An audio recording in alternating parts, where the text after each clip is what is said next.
ইয়াকুম ওয়াল হাসাদা ফাইন্নাল হাসাদা ইয়াকুলুল হাসানাতি কামা তাকুলুন নারুল হাতব। অর্থ হিংসা হইতে দূরে থাক, কেননা হিংসা নেকিকে ধ্বংস করিয়া দেয়। যেমন আগুন শুকনা কাঠকে।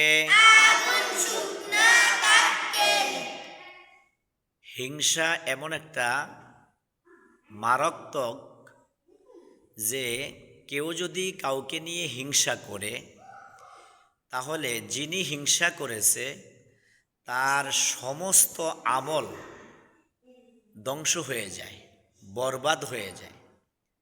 আপনি প্রতিদিন যত আমল করেন, নামাজ, রোজা, হজ, যাকাত, তসবিহ, তাহলিল, জিকির, আজকার, কোরআন তেলাওয়াত, তাহাজ্জুদের নামাজ, যা কিছু আপনি করেন, এই ছোট্ট একটা হিংসার কারণে, ছোট্ট একটু জিনিসের কারণে আমাদের সমস্ত আমল বরবাদ হয়ে যায়।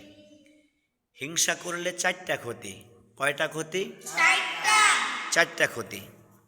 এক নাম্বার হলো হিংসা হিংসুকের দিনকে বিনষ্ট করে দেয়, বরবাদ করে দেয়। দুই নাম্বার হলো হিংসা নেকিকে ধ্বংস করিয়া দেয়। তিন নাম্বার হলো হিংসা আর ঈমান এক অন্তরে থাকতে পারে না। হিংসা এবং ঈমান এক কলবে থাকতে পারে না।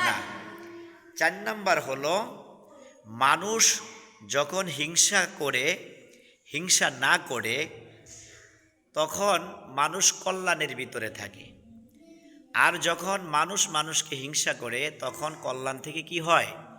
বঞ্চিত হয়। তাহলে আমরা হিংসা করব না, ঠিক আছে? ইনশাআল্লাহ আমরা কি হিংসা করব না। আমরা অনেকে আছি, অনেককে নিয়ে অনেক হিংসা করি। অনেকের ভালো দেখতে পারি না, অনেকের সৌন্দর্য দেখতে পারি না, অনেকের টাকা পয়সা দেখতে পারি না, অনেকের বাড়ি গাড়ি দেখতে পারি না, অনেকের বিল্ডিং দেখতে পারি না, ঠিক আছে? এমনটা যেন আমাদের সাথে না হয়। হিংসা নেকিকে কি করেন?